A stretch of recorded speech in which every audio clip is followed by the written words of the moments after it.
everyone. This is Paul St. Peter, Lord Xemnas. Hello, everyone. Good to be here. Well, it's good to have you on. So I guess I'll start out with, who's your favorite character that you voice? This is a tie. Um, there are different things that are required of you as an actor and different qualities that people write.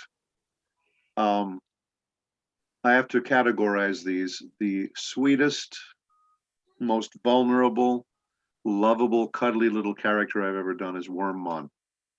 Oh, I love that character. Yeah. So he's my favorite in that way. Okay. Just for being such a well-written, and really the writers did a wonderful job, but a well-conceived character by the original Japanese. Apparently my computer's telling me to do stuff and I'm saying dismiss, get out of here. So Wormmon really had, as I say, Wormmon kind of stole my heart, and continues to do that with everyone who gets acquainted with the show. On the other hand, when it comes to just pure fun and insane craziness, my favorite character I ever did was Punch from Cowboy Bebop. I love that guy. Yeah, now when you look at the two of them, it's apples and oranges. Well, it's not like both of them are heroes and which hero did I like best. They're just so completely, utterly different. So it's a tie with those. If I had to say, if I really had to pick one, it would have to be Wormmon. But I would then be doing a disservice to some of the most fun I've ever had in the booth, Where would you put Xemnas on your list? Xemnas would have to be up there, either 3 or 4. Did you enjoy the emotionless moments that you got to play as with him? I enjoyed the cool malice, the sense that I did have intentions, and whereas you wouldn't consider Xemnas to be any sort of an emotional character, human emotions, of course, there was always that ambition to control, to defeat. So there is something about that that's very attractive, and it reflected itself in the way they wrote it and in the way that I did it. I think my favorite exchange of dialogue with him is between him and Ansem the Wise, where he says, you are a fool, we're both ignorant. And he says, well, students do take after their teachers. Kind of a mega burn. Yeah, my favorite is when I said, Ansem the Wise, you look pathetic. Have your laugh. Yes, the last, to call him Ansem the Wise and then just say, just plain old simply, you're pathetic. Wow, Well, it's kind of like with Ansem, the not Ansem calling him master. Yeah. Well, the nice cross between the characters, depending on what mode they were in, but also depending how their relationships shifted, was always a nice, I want to say, a nice kind of layer or a texture within the storylines. And those are things you can see when you go from 2, everything in between, and then into 3. What happened with the characters and how they were changed and morphed, and just overall the way the character arcs changed over the years, and the maturity that the writers and the creators of the production brought to this. It really did show itself in 3, which had some of the most amazing writing. And again, as the animation gets better too, that's just a matter of technology. We got a 15-year span here, So you see better things in 3 simply because the tech has arrived. So this is going to be a little off track, but what did you think of Rutger Hauer as Master Xehanort? Wonderful work, because I'm a little bit biased because I've always loved his stuff. I am too. Yeah, I mean, going all the way back to the original Blade Runner. The stuff that he's done since then, really just wonderfully talented, multi-dimensional too. when at the end of Blade Runner, when you expect him to do the killing, um, and he saves Harrison Ford and starts talking about the things that he's seen and things that he's been able to do because he's not human and things that he's learned, you start realizing when he says, I can't remember the exact words, but all of I've this got is I got it okay. memorized. Okay, when he I have says, seen things that you wouldn't believe. okay, yeah, that notion that you're going to lose that now because I'm, quote unquote, dying as much as a cyborg can die, So that was one of the first things I saw him do many years ago, and I just really loved what he brought to that because up to that point he was essentially just a killing machine, Hmm. and then that moment when he suddenly became almost human and reflective and regretful, um, I thought, wow, what a nice performance he brought to that. What a great feel that he brought to a role that could have simply been thrown away. And bravo to the director for giving a good actor the moment, the time to do that. See, with me, I really loved him as Master Xehanort almost as much as I love Nimoy. I just felt that he fit the role better. And there was an exchange with him I had on Twitter. I actually said that to him. I wrote it when I reviewed the game in my blog, and he replied to me. He says, I have had so many people down me because I wasn't Nimoy, and I chose to approach the role differently. He says, this gave me hope. Well, and so true because yes, a lot of times we are cast based simply on vocal qualities and or our celebrity. And okay, so we got Leonard Nimoy. What a great choice! What a terrific voice, etc. Who's going to bring Leonard Nimoy to the role and all that that means? Okay, when Rutger Hauer comes to the role, he's going to bring Rutger Hauer and his ideas and his feelings about that as he related to you, as it should be. Um, nobody did Xemnas before me because he wasn't in one. All right. Should someone come else, someone else was to come in and do the role instead of me for whatever reason, and if they do, I'll kill them. But anyway, that's a parenthetical comment, by the way. But should someone else come in, I would expect them to read the lines and react to the direction according to what they find valuable, according to what they think um, should take place within the scene and within the character overall. Because you have to remember, we're given direction uh, about what the character is and how he relates to the story, but also what's happening in this particular scene. What is this moment? What is the moment that's gone before? Where does the scene go? Does it lead to combat or do they cut away to something else? These things are all for us to take into account as we are ready to read the lines or as we're doing the lines. And the director will hopefully give you the places they need you to go. From there, you think of where you need to go and how you feel about what they're telling you to do. Because again, ultimately, we bring ourselves to the role. Paul St. Peter as Xemnas, Rutger Hauer as Xehanort. Um, there's always a mistake of saying, I need to go in and sound just like the other guy. Um, if they're bringing you in for the role, it's for your sound. If they literally say, we want to voice match, we want it to be exactly like the other guy, because, he quit or we don't want him anymore or he passed away or something, that's one thing. But if you're simply going to say, we need a new actor for this role, respect that actor's choices.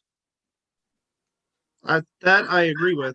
That's kind of why I actually, and I know I'm getting off track here, I prefer Richard Epcar as Ansem more than Billy Zane because Mm-hmm. Richard, there was more to Ansem than being evil. He was also a scientist, an apprentice, and Richard's voice actually, shows that he has an intelligent side to him, just like your voice shows for Xemnas that he does have an intelligent side to him. Well, when you put in the kind of dialogue we had, and again, when I talk about story arcs and things like that, when you see how the characters have matured, hopefully the writers reflect that in the dialogue. that gives us places to go. What we do vocally and what we back the vocal choices up with emotionally hopefully resonates with you and resonates with everyone playing the game, or just, there have been cases where people have never played the game, but they like to sit back and listen. They like to Hmm. hear the work we do. Um, I'm not good at playing games like that.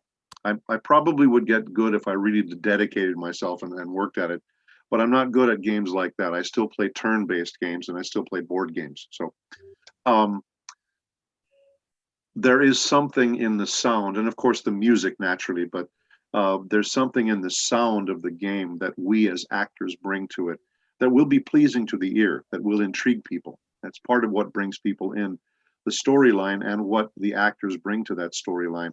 And you're right. I mean, Billy Zane would bring a quality to that. And often we want to keep in mind we need to perform as directed. So sometimes when someone says, well, we want it to be more like this, that's what they're after. Okay.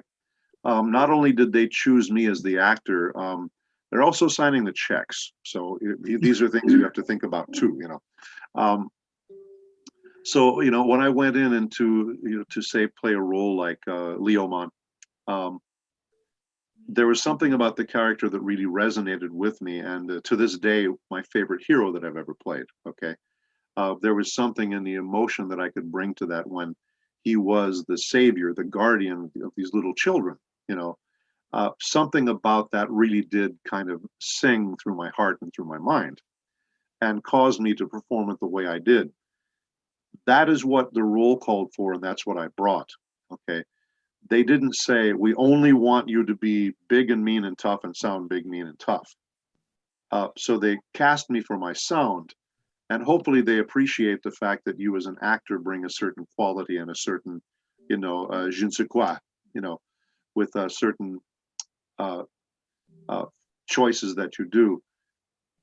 When a role kind of resonates with you, when you identify with a role, and I hate to use that word identify, but when you identify with a role, um, it allows you to let your inner self come out.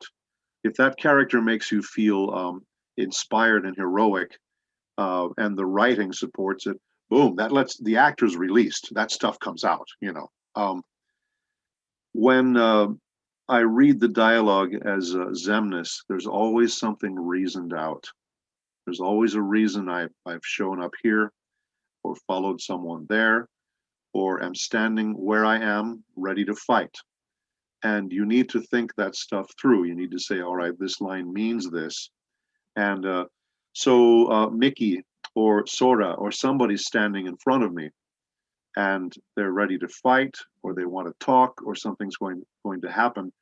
The conflict within the scene, I as the actor am challenged and am responsible for bringing, bring something there. So it's not just, all right, I'm going to get you. It has to be what the writers had in mind. And over the series, anywhere from 2 to Dream Drop Distance, to 358, 2, so on and so forth. All of these things have matured and the writing has gotten better because, I'm not saying the writing was bad at the beginning. It's just things have developed. Now you know the characters better, you know the situations, you know the plot lines better. So sometimes, like with Resident Evil 5, when I narrated that was my first time narrating that. There had apparently been 4 before. And they were exploring and still finding things. And there were things that I found in the narration that were harder for me because the writing wasn't as effective. It wasn't bad, but it wasn't effective. It wasn't as well rounded. 6, the narration was so much better in the writing because the storyline was better, because things were more developed. The writers gave themselves more to work with based on plot lines. And so it was an honor to take this material and spend 5 very difficult hours in the booth doing all of that stuff. But it really did show up. Um, I have my responsibility to bring good choices to the writing. They are responsible for giving me good writing based on hopefully good storylines. So I have another question about a character you voiced. How do you feel about Dr. Rackfine from Monster? Oh, Dr. Reichwein. Oh yeah, Yeah, that's all right. it's been a That was that was a terrific role. It's a series that I wish got a lot more attention, but unfortunately, um, you can't get it here. You have to order it, and it's region two. I've got it. Yeah. Do you have an all region player? Yes, I do. I had to buy it.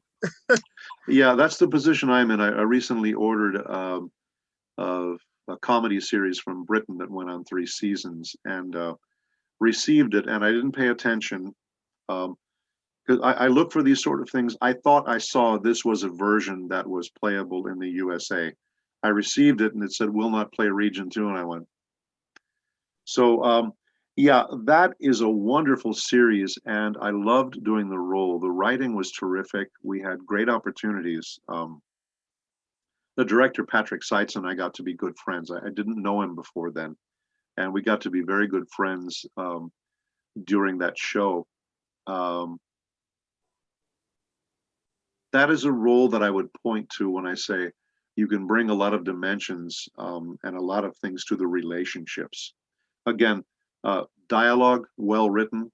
It's really wonderful for an actor because you feel like there's a lot of meat to this. There's a lot of thought to it, and many times you're thinking in terms of how do they manage the translation, because I've done original material, of course, which where the writing wasn't great, and other times where the writing was terrific. And you can really feel the difference as an actor when you're trying to do it if it's awkwardly written. Now, sometimes a translation is that way. Um, the Japanese typically their stories, their thinking, their writing is very conceptual. Um, it has different things as opposed to how literal we are about something. Um, So the translators have a challenge putting that into a story that we're going to understand, and then a writer has to take that and turn it into usable dialogue by me. Okay, I've been voicing things for Netflix, and one is a Miraculous Ladybug. Okay, this is a French anime. All right, now French being a Romance or Latin language, there's quite a bit that's similar that we can use in English. So the translations aren't difficult. Um, I voiced a character in a limited series called Family Business. Again, French series, um, but many of the words, many of the phrases are paced the same way.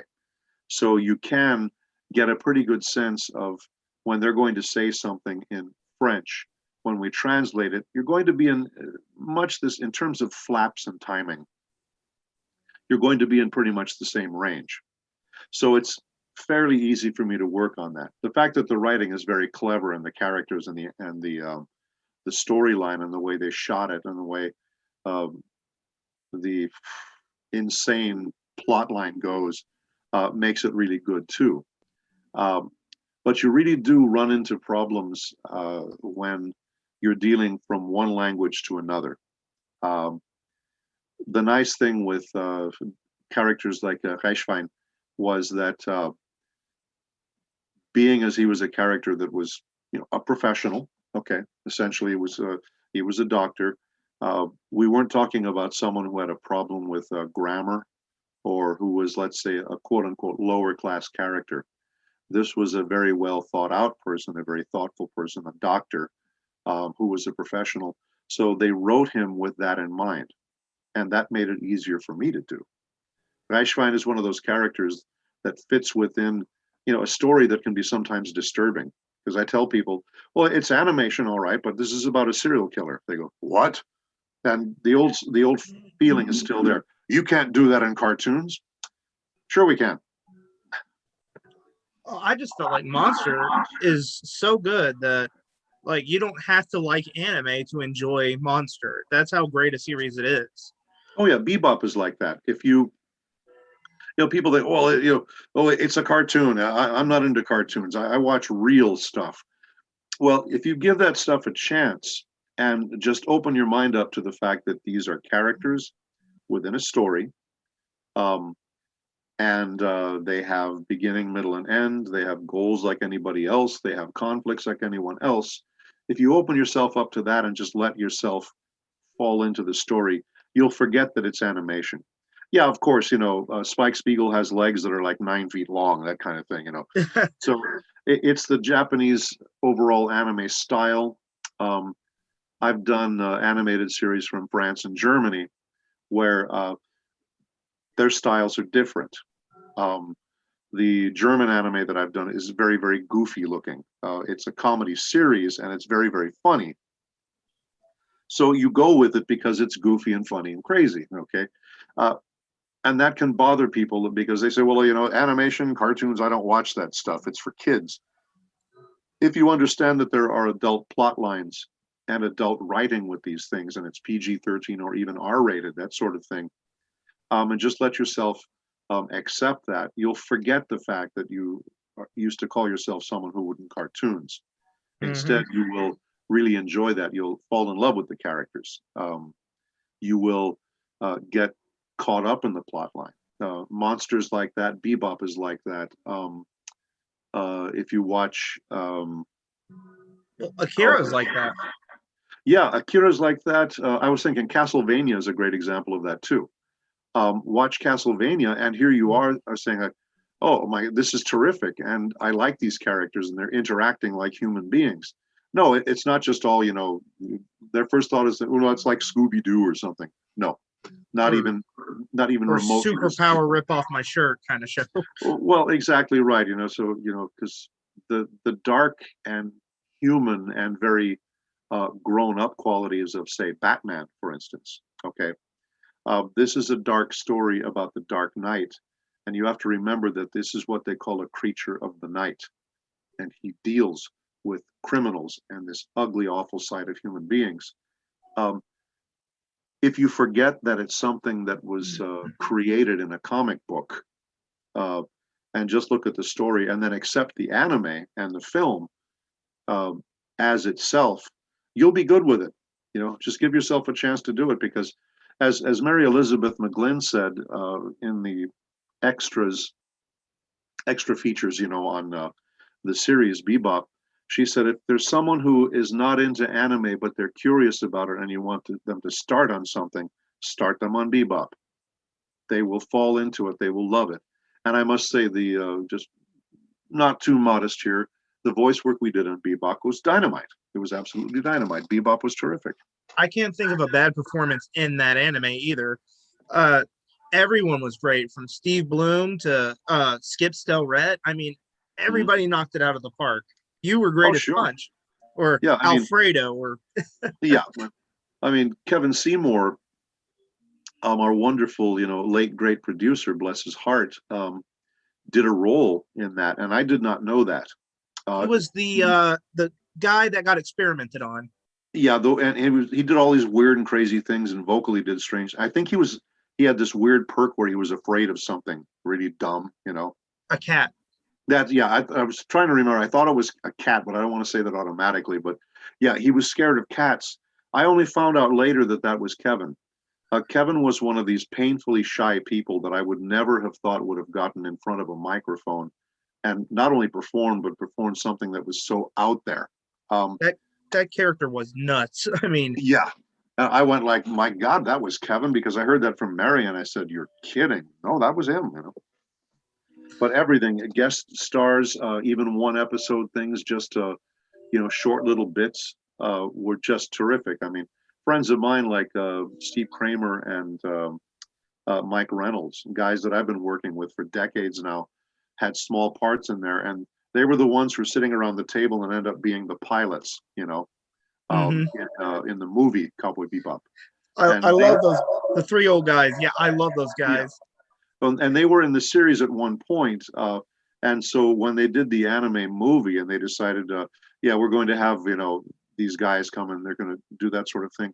They brought those same three guys back and animated them, and we brought the same actors back too, and it was just the best. Oh yeah, the movie was really good too. Um, Yes.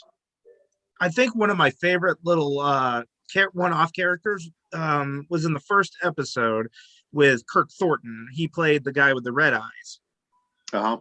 And I just really liked the performance he gave. Of course, I love Punch. I'm glad that Punch is in almost every episode. Yeah, that was one of those bizarre things. Kevin contacted me about that. They were casting the series. I knew nothing about it. I never heard of it. He said, "Well, they described one character to me that he needs to be Mexican, but they also want him to sound Texan.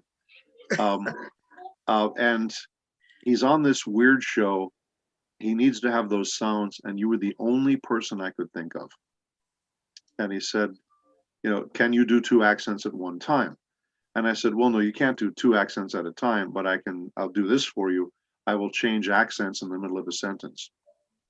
And if you listen carefully to Punch throughout the series, there are times when I'll say just something like, "No bounty for no computer, no way." Mm-hmm. Um, but then there are other times when I'll say, "Hey, Yuthi, we got a new one here, and it's a real doozy." So I'll finish up Texan, but start off Mexican, and I'll go the other way, like "Shucks Howdy" is with a Spanish accent, but "How y'all doing?" And then I go right to cowboy again. So So my question is Punch, does he just do the accent? Because at the very last episode, he runs up and finds his mother and he talks in a normal voice. actually, yeah, he's It's just for the show.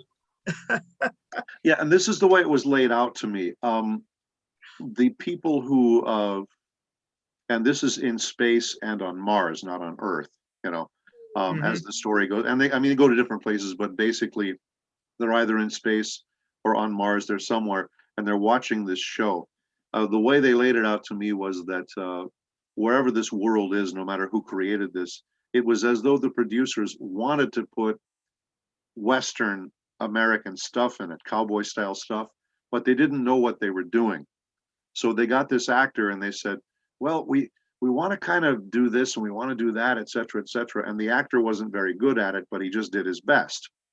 Now, the scene you're talking about is, of course, uh, oh, they canceled the series, our series, Shuck Howdy. And so at the end, of course, I'm not Punch. I'm just the actor, and I'm going to the Alfredo. airport. Yeah, just going to the airport and pick up my mom. And Um, then a funny story there was that that part where Faye is leaning against the railing, and I come walking by with my mom, and Faye turns and looks at me and says, "Something about that guy," because she only knows from the TV, but she can't quite place me. In real life, we were probably 5 years after we wrapped the series, and I was going into a studio called Magnitude 8. It's not there anymore, unfortunately. Um, but I was going into work. Mary Elizabeth was uh, directing this show, whichever one it was. And, and again, this is 5 years after we wrapped Bebop, right? So she and Wendy come out of the booth together. They've just worked, and this is how it goes. You say hi, person leaves, you go in and you work. There's no time to mix or whatever. But we come out, Mary looks at me and says, "Shucks, howdy." And I said, "No bounty for no computer, no way." And Wendy's eyes got this big, and she said, "That was you?" This is 5 years after we finished the series. She had no idea that was me. So when she in the series said something about that guy, we really had kind of a nice moment years later, just like that. It's that was you. uh, so I got a question. What did you think of my little dream team cast of Chrono Trigger? Pretty cool stuff. Pretty cool stuff. So would you be up to playing Lavos if they casted you for him? Oh, absolutely. And I wrote the lines down, by the way, that you gave me. I Would you wrote the mind reading dialogue. them? Yeah. Oh, not at all. Yeah, we'll do that. Yeah. Okay. Now you mentioned you wanted something along the lines of a Kurama voice, which I think is very, very appropriate because when I tell people how I come up with the voices, either they're going to ask the question, "Where did you get the idea for? How did you think you should sound this way or whatever?"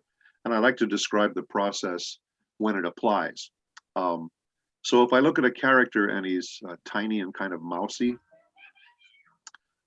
so you're going to pick it, something like that. Uh, like Wormmon. Yeah, and Wormmon is one of those where it's actually the deepest voice I do, but nobody notices that because of the other things I do with it. Um, so when you look at a character, it's like I told somebody once, there are voices that are appropriate and voices that are not appropriate. I said, imagine Xemnas, but saying, "Give me your Kingdom Hearts," but I mean, if you're not using them, you know. So, that, like I say, there are choices that are appropriate and some that are not. With a character like Lavos, for instance, okay, and I do with a Spanish accent. I'm sorry, Lavos. Um, that's a character as you just look on the screen. He's gigantic, right? Okay, so you want to do a big voice for that. So let's go ahead and do these. I have to put Okay. on my reading glasses. So, plus, I wouldn't want to write this down. We have an hour to work with. I don't want to go 5 minutes to the end. Oh my God, we forgot. So let's do it now. All right. So, myself a little warm up here.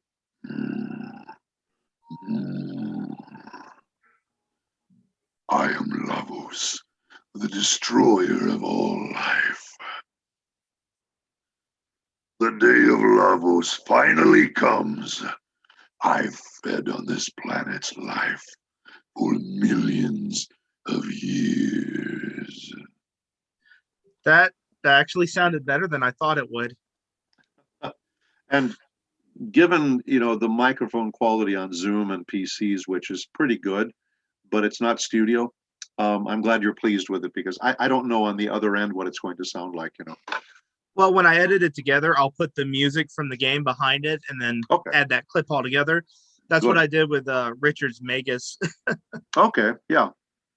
See, I have been trying to get the game remade for years. Been trying to get a petition out, and then when they get it, if they do it made, because they got Final Fantasy VII remade, if they get Chrono Trigger remade, I would love to have my cast that I picked out for it.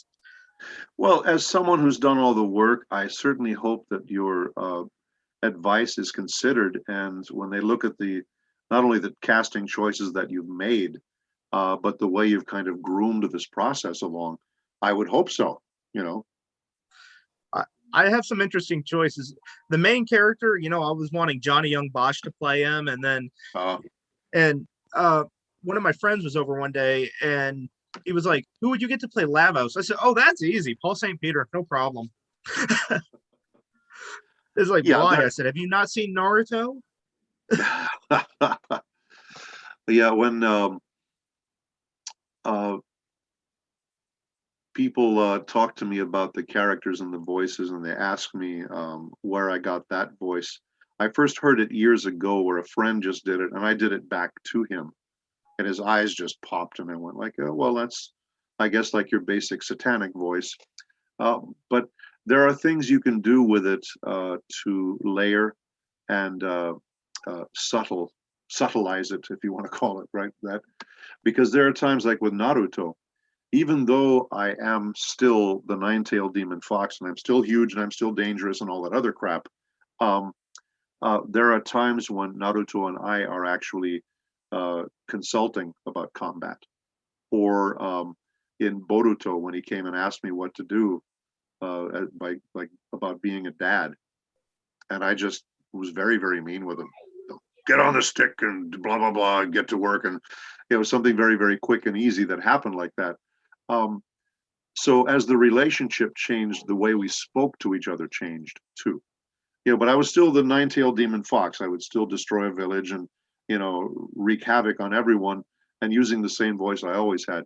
But you do speak differently. Each of us has different roles. Like you have a father role, and you have a husband role, and you have whatever kind of work you might be doing at the time, or however you're interacting with other people. We use different voices in all of those. We all play different roles in our lives, and our voices change too. So within the anime and within, well, anything you do as an actor, you have to really look at uh, who is this person and how would I address them? Would I change my voice in the way I talk to them? So the different levels and different sounds that I can bring to Kurama have a lot to do with the person with whom I'm speaking and or the situation I'm in. And so that voice, when I first did it, of course, again, I didn't even audition. They just said, we want you to do that voice. And throughout the studios, that's what happens. When I was contacted about doing a show, I forget the show, but it was with um,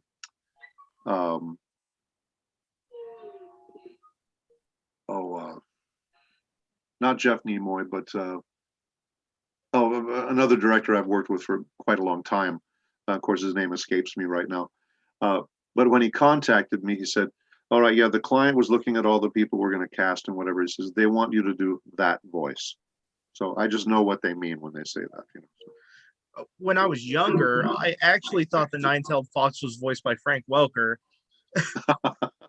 That was before I had internet, so I just assumed, hey, he sounds like kind of like Dr. Claw, but scarier.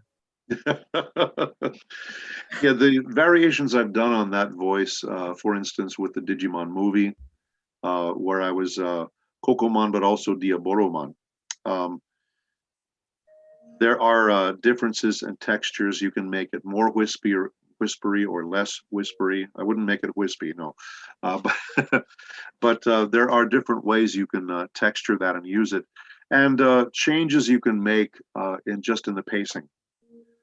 Sometimes I will speak, like there was one scene where Naruto and I just kept sniping at each other. He wouldn't shut up. I wouldn't shut up. Back and forth, back and forth. He was just being a little snot. And I was being very, very difficult with him. Finally, within the scene, I just said, "Knock it off, you little bastard." And it was one of my favorite lines of all time. I couldn't stop laughing in the session. And of course, we had to change it for broadcast. Knock it off, you little jerk, or whatever I said. I think I remember that. Yeah, and I couldn't tell you which episode because I worked. I think the last episode I worked was like 660. So just like there are a million of them out there. Um, Yeah, but there are other times though when I would, like, especially near the beginning, and I can't remember the exact dialogue, but the idea was I would say, "Naruto, give me your chakra, and I will give you power." You see how I sustain the sound. So it's not clipped dialogue like I'm angry at him. It's something soothing and almost seductive. I'm trying to do that. And you do that with your voice based on the relationship with the person and what you want from them. Um, so I wasn't trying to threaten him at all. I was trying to actually entice him. And then that's when he was still a little boy, and he'd look up with teeth gritted and that little anime bead of sweat, that kind of thing. And mm-hmm. he'd look up and resist the temptation and turn around. But as he left, I would go, because I knew one day I would get him. Oh yeah. So I got another question on Kingdom Hearts. Who would win in a fight, Xemnas or Ansem? Oh, Xemnas. I mean, I'm surprised anybody even asks that question. Oh, better not tell Richard that. He might get mad. Oh, we've had this kind of crap going on for years. It's endless, and we love every damn second of it.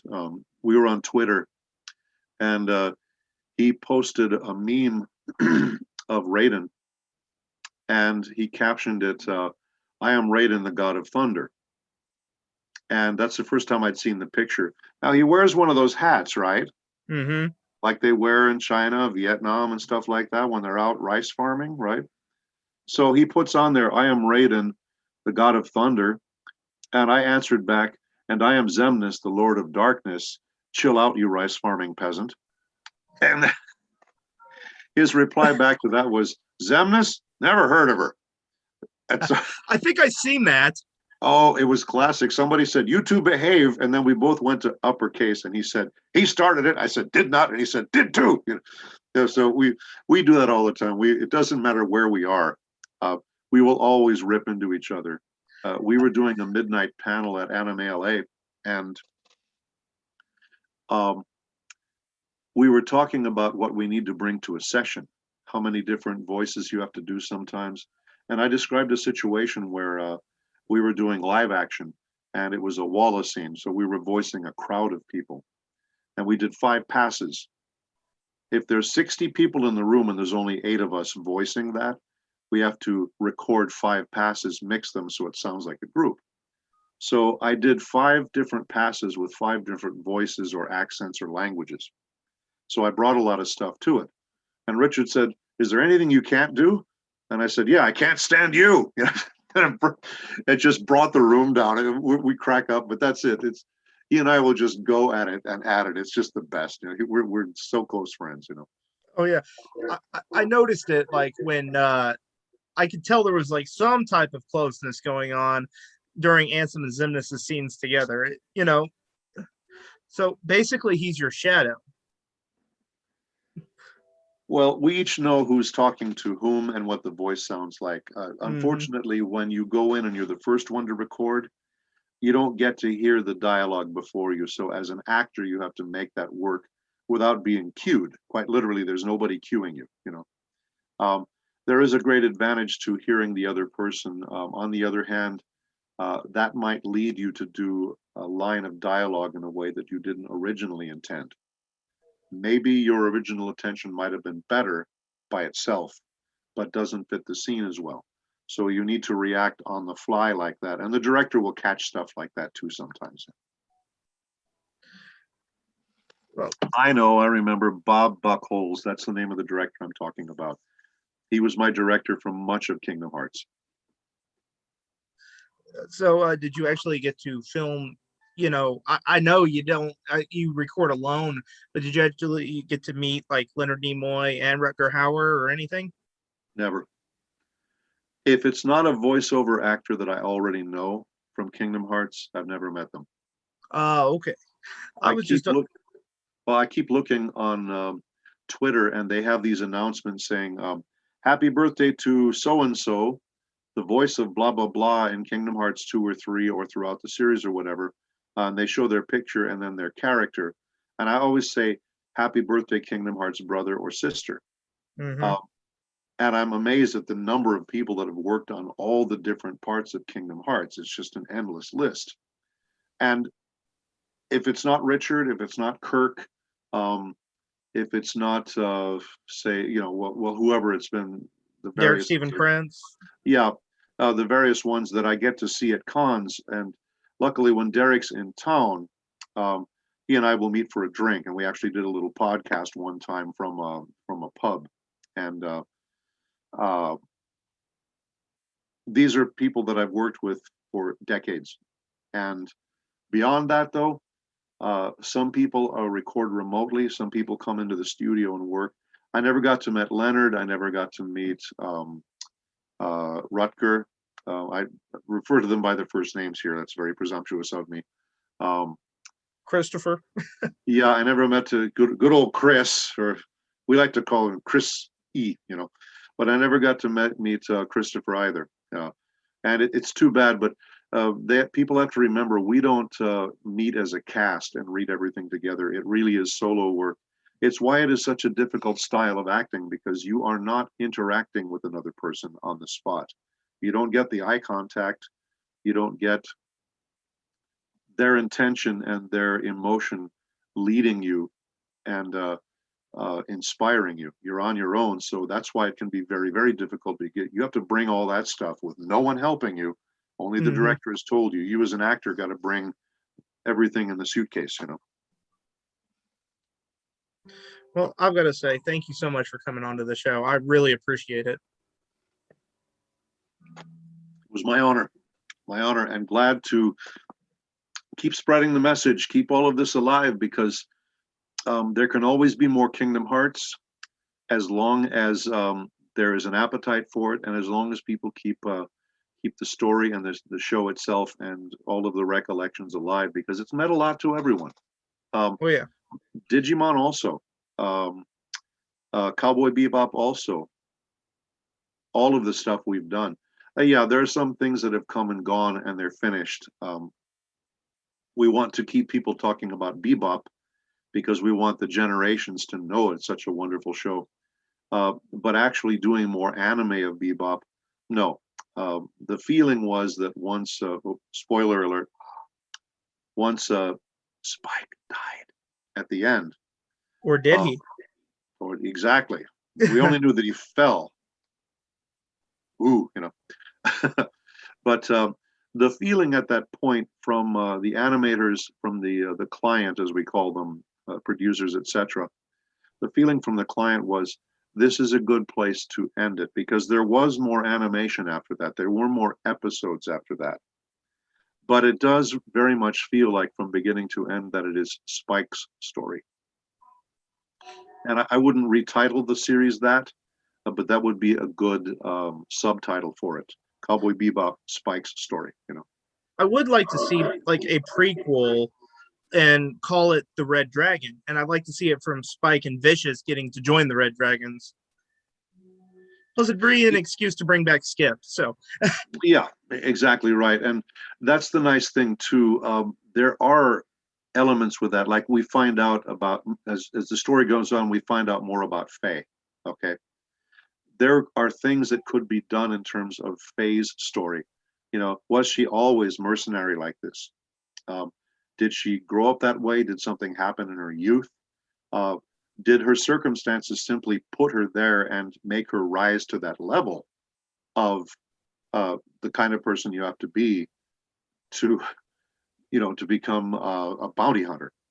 Um, when we talk about, there are hints within the story that tell about how Jet lost his arm, you know.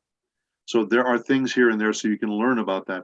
But that'd be great if you found out about him, his war record, what it was like. Even though he's in a way kind of like the anchor to this whole group, he's one of the few people where you feel like he's always going to be there and he's not afraid to help anybody, and he's still a merc, you know. yeah, So there are different elements of things like that. And just imagine if we did a story of Ed, you know. I would love that. Yeah, and that would be quirky and strange and weird. And her performance of that was just wonderful. She was fantastic. Oh God, yes. The nice thing too is when you're hanging around with Melissa, like we've gone like we're represented by one group in Florida, and we all got together as a group. They the reps were here from Florida in LA. They got us all together. So let's just get together and talk and, you know, have a drink and hang out and that sort of thing. And Melissa's there, and when she's in a conversation, you're listening to her, and that's just Ed's voice. Yeah, Um, it's not like, you know, most people don't even know what I sound like because I'm always doing different characters. I tell people when I do a panel, I said, everybody, I'm Paul St. Peter, and this is my voice because they've never heard it before. Um, unless those rare occasions like narrating something, but I almost never get to use my own voice. I'm always monsters and dialect guys and little creatures or you know, old men and, you know, stuff like that that simply don't sound like me. When you're around Melissa, you realize that is the voice. And one time I was sitting next to her and she said to somebody, "Oh," and it was just like Ed was sitting next to me. So cool to listen to. I actually had a phone call with Skip one day because I sent him something as a gift. I sent him a little plushie of Vicious that I didn't want anymore, Okay. and Mary Claypool had him call me, and it was just like I was talking to Guy over from Naruto. He's like, "Well, I really appreciate it." I'm like it's surreal. I said, "You sound like Guy. You don't sound anything like Vicious." And then he Uh-huh. says, and he's like, "Well, I can fix that." Yeah, it's the same thing with all of us. When I'm sitting at my autograph table and I have a bunch of pictures in front of me of the characters that I do, um, I get various reactions. People walk up to me and see my picture of Master Fu from Miraculous Ladybug, and I keep hearing things like, "No way, no way, no, no, impossible, can't be." And other times they'll look at Kurama, Mm-hmm. and two pictures over is Wormmon, and they refuse to believe that the same person does both. Um, I like to do this in panels where I demonstrate characters that I've never done before. I've never had a chance. You know, I've got tons and tons and tons of different characters, but there's never been a call for them, you know. So I will demonstrate voices for them, and they just sit there with their eyes wide open because it doesn't sound at all like me. You never have an idea that that was me. Um, I said, and that's the range we bring. You know, I'll hear a character that Kirk did in a show, and say, my God, that was Kirk Thornton, really? Um, it's something that all of us, that do different voices. There are people that just narrate, or they just do this heroic voice or something like that. Um, but those of us that just bounce from A to Z and beyond that, sometimes I, Y, and M, and whatever you want to do, um, that do these voices that simply don't seem to fit into the category. So being Leomon and being Yami Rialgo from Bleach and being Kurama and being Xemnas, they then turn around and say, you can't be Wormmon. It's impossible. You just can't, you know. And that's why I like in my panels when I demonstrate how I create the voices, I say, that's why this one's so different from that. I'm doing different things with my articulators and the way I'm placing the voice. So the speech and the voice really have a lot to do with the way things will come out as a character voice. So, how did you come up with Wormmon's voice? Is it an imitation of somebody? Because he sounds familiar, like another actor that I know talks like that. You know what I mean? Like, I'm trying to think of an older actor. Like, well, I don't know about that. You know what I mean? I didn't have a specific person in mind that I imitated, but the vocal quality reminded me of a character I heard at some point. And here's the problem: you just remember it, but you don't know where it was from. And That yeah, that's what I had. That's like, I know yeah, that voice. I honestly wouldn't be able to say that I modeled it after any specific actor. Now, if I heard him again, let's say after all these years, and oh my God, that's it, that might happen. Um, but it was always one of those things where I thought in terms of this was like that, pencil neck geek accountant or something like that. Mm. That would be working and somebody would ask him for something. I'll do the best I can, sir. Now I So think I remember. He reminds me of the voice of the guy from It's a Mad, Mad World. I can't remember his name though. He's okay, really he was in a Popeye cartoon too. yeah, and there's Wally Cox used to be. He was the one that did the voice of Underdog, and he would say, "There's no need to fear. Underdog is here." And so that quality you hear, that tremulous, the quivering quality. There's no need to fear. Underdog is here. Okay. Um, as a singer, we would call that tremolo, Italian for tremble, to tremulous voice, tremble. Um, when I put that in, it was because Wormmon is small and meek and kind of afraid of everything. Um, but it always struck me that that was the voice I would like to hear if a cop walked up to the window and knocked on the window and you rolled it down and he says, license and registration, please. And so you could imagine that wouldn't be the most intimidating thing to hear. Um, but I just thought that would be a good idea. Now, when I saw the copy and I saw the picture at the audition, it hit me immediately. That's the voice I need to use. Now, that doesn't mean they will cast me, but immediately my instinct said, you got to go with that one. And it took Fox forever to finally get back to me and probably everybody else to say that we were cast. It was weeks and weeks instead of, usually within a short amount of time because they need to get to work. This just went Yeah. on and on and on and on. And then Paul DeFranco was the exec at Saban at the time, the one handling the casting. And he called me back up and he says, the people at Fox loved that voice. So that was the guy. I married it to him. And I think the first cue I ever had was hold for the Digimon Emperor, line one for you, sir. Um, that for some reason it just struck me as the right voice and it resonated with them. Something about the performance and that poor little larval guy um, just worked, even though, again, it's the deepest voice I use as an actor in any anime I've done. Well, Tim, thank you so much. Well, thank you for being a guest. I appreciate it. You got it. And let's look for those things you had in mind. And as I was saying, with I did an interview yesterday for a guy who's building a site, and he's getting going with having interviews lined up with people, kind of just building something. And like I said to him and to everyone else, these animes, all these things we love, everybody keep the faith. Oh yeah. Thanks again, Tim. Thank you.